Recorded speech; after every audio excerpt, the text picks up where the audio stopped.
Halo, apa kabar? Oke, hari ini kita bakal bahas sesuatu yang jujur aja sering banget kita sembunyiin, padahal ini penting banget. Kita akan ngomongin soal beban utang yang sering kita pikul diam-diam, dan yang paling penting, gimana caranya kita bisa mulai melepaskan beban itu. Nah, kita mulai dari sini ya. Kenapa sih kita suka nyembunyiin utang? Ya, biasanya karena malu, takut dihakimi, takut dianggap gagal kan? Tapi ironisnya, justru karena kita rahasiain itulah, bebannya malah jadi makin berat. Kerahasiaan itu malah jadi penjara buat kita sendiri. Dan beban ini tuh bukan cuma kiasan loh, tapi beneran kerasa di badan. Stres karena nyimpen rahasia ini bikin tubuh kita itu dibanjiri hormon stres yang namanya kortisol. Nah ini nih yang bikin dada sering terasa sesak, tidur jadi nggak enak, dan jadi susah fokus. Badan kita tuh ikut nanggung semuanya.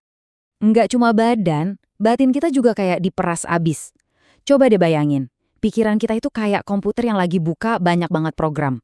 Nah, beban utang yang kita sembunyiin ini, itu tuh kayak aplikasi berat yang jalan terus di belakang, makan ram mental kita. Energi yang harusnya buat hal lain, malah habis cuma buat cemas dan mikirin itu terus-terusan. Ini yang namanya kelelahan mental.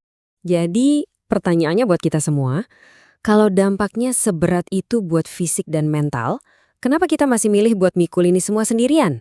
Apa benar rasa takut kita dihakimi itu lebih besar daripada keinginan kita untuk sembuh? Oke, cukup soal masalahnya. Sekarang, yuk kita geser fokusnya, kita cari solusinya. Disinilah titik baliknya. Momen di mana kita mutusin buat berhenti sembunyi dalam diam dan mulai menemukan suara kita lagi. Ini langkah pertama menuju harapan. Dan ini dia kuncinya.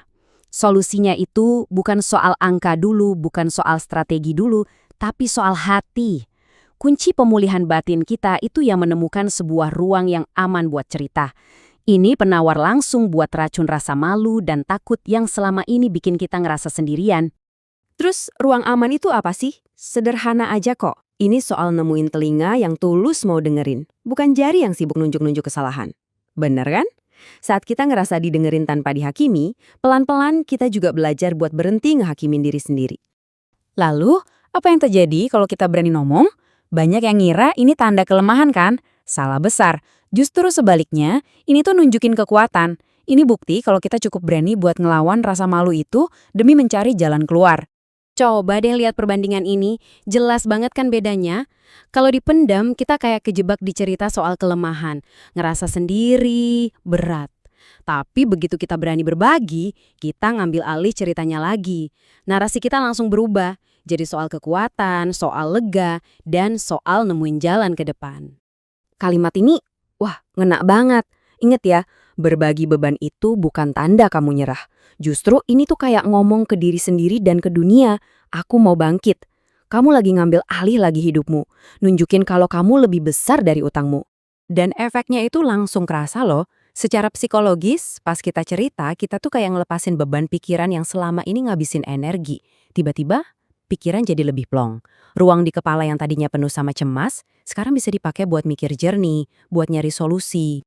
Oke, sekarang kita masuk ke bagian aksi. Karena ngerti doang, nggak akan mengubah apa-apa kan?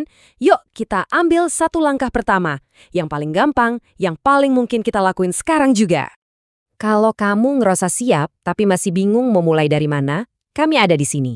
Ini bukan solusi finansialnya, tapi ini langkah pertama buat emosi kamu. Coba deh kirim DM ke kami, ketik aja 2 kata, butuh teman. Kami siap jadi telinga buat kamu, tanpa syarat, tanpa ngejat sama sekali. Nah, sebagai penutup, aku mau ninggalin satu pertanyaan buat kamu renungin. Coba deh pikirin sebentar, siapa satu orang di hidupmu yang bisa jadi telinga pertama itu? Mungkin teman dekat, keluarga, atau mungkin kami. Menemukan siapa orang itu dan beneran ngehubungin dia, itu adalah hal paling hebat yang bisa kamu lakukan hari ini.